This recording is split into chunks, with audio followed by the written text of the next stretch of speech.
আসসালামু আলাইকুম রহমতুল্লাহি বারাকাতু। আমরা অত্যন্ত দুঃখের সহিত জানাচ্ছি যে যশোর নিবাসী মালয়েশিয়া প্রবাসী মোহাম্মদ রফিকুল ইসলাম ভাই আর আমাদের মাঝে নেই। ইন্না লিল্লাহি ওয়া ইন্না ইলাইহি রাজিউন। তিনি মালয়েশিয়ার ক্লাং এরিয়াতে পান্তাই হসপিটালে চিকিৎসাধীন অবস্থায় ইন্তেকাল করেন।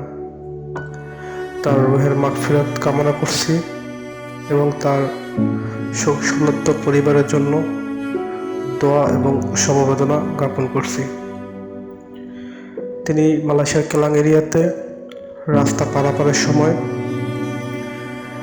চলন্ত বাসের সাথে ধাক্কা লেগে পান্তাই হসপিটালে ভর্তি ছিলেন। সন্ধ্যা 7:30টার দিকে তিনি ইন্তেকাল করেন।